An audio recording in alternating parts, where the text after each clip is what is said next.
నవమాసాలు మోసి పురుటి నొప్పులను భరించి తమను కని పెంచిన ఆ తల్లి రుణాన్ని తీర్చుకోకపోగా శవం వద్దే ఆస్తి పంపకాల కోసం ఆమె కొడుకు కూతుళ్ళు తగువులాడుకుంటున్న ఉదంతం ఇది. చిన్నప్పుడు తల్లి వద్ద మారం చేసి మరి తనకు కావలసినవి సమకూర్చుకున్న ఆ కొడుకు ఇప్పుడు పైసలిస్తేనే తలకొరివి పెడతానంటూ మారం చేస్తున్నాడు. దీంతో కూతుళ్ళు తమ ఇళ్లకు వెళ్లిపోగా ఆ అమ్మ మృతదేహం 2 రోజులుగా ఫ్రీజర్లో ఉండిపోయింది. సూర్యాపేట జిల్లా నేరేడుచర్ల మండలం కందులవారిగూడెంలో ఈ దారుణం చోటు చేసుకుంది.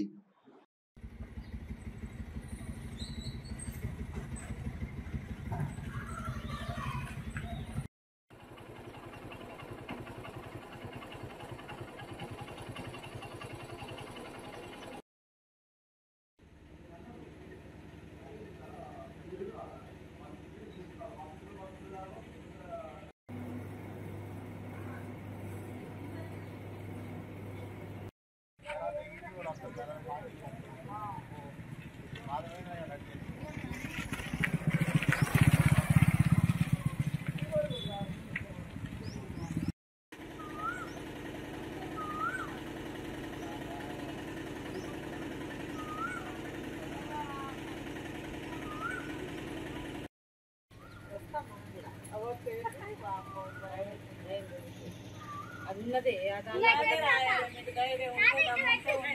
చెప్పాలి ఆడవాళ్ళ.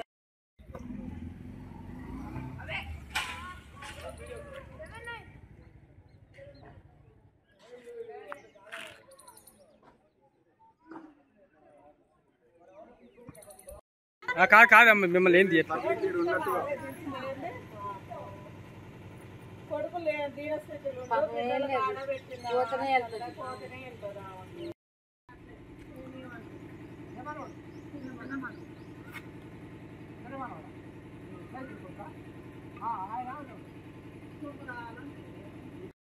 గారి పెద్ద కొడుకుని చిన్న కొడుకు ఉంటే చచ్చిపోయిండు. చిన్న కొడుకు కూడా నేనే కర్మకాండలు అన్ని నేనే చేసిన, తండ్రికి నేనే చేసిన. ముసలామ కాడ 50 లక్షల ఆస్తి ఉంది. బిడ్డల కాడికి పోయింది. బిడ్డల కండాల బిడ్డల కల్లా చిన్న బిడ్డ కాడనే చేరింది. కాగితాలు మొత్తం తీసపోయింది. నా 50 తులాల బంగారం ఉంది అవకాన్నే. ఇవన్నీ తీసపోయి మొన్న 2 బిడ్డల్ని మమ్మల్ని కాదని చెప్పి అన్ని అవకాడ పెట్టుకొని తీసుకొచ్చి చిన్న నీటిలో వేసిపోయింది. మరి ఈ బాధ్యతలు ఎవరు చేయాలి, ఏం చేయాలి, మేమేం చేయాలి? ఇప్పుడు మమ్మల్ని బదనాలు చేసుకుంటాం ఈ విధంగా ఏంది? ఇప్పుడు మమ్మల్ని బదనాలు చేస్తుంది ఈ విధంగా. మాకు అసలే మళ్ళీ నాకు ఒక్కొక్కరికి ఏం లేని వాళ్ళని ఇంత వాళ్ళని చేసుకొచ్చినాం మేము. ఒక్కొక్కరికి 20 ఎకరాలు ఉంది. ఇవాళ నాకు ఎకరం ఉంది. ఆ ఎకరం కాగితాలు కూడా ఆమె దగ్గరనే పెట్టుకుంది. ముసలాం పేరుతో ఉన్న ఎకరం కాగితాలు కూడా ఆమె పేరుతోనే పెట్టుకుంది నా ఆస్తిని. ఇవాళ నాకు ఇవి ఉండేందుకు ఇల్లు లేదు. ఇప్పుడు ఈ ఖర్చులు పెట్టాలి, ఇవన్నిటికి ఏ విధంగా చేయాలి? మరి నా ఆస్తుల సంగతి ఏంది, నా పరిస్థితి ఏంది? ఇవాళ కూడా నేను ఎలక్ట్రిషియన్ పోతున్నా, కూలీ పోతున్నా, రోజు బండి డ్రైవర్కి పోతున్నా.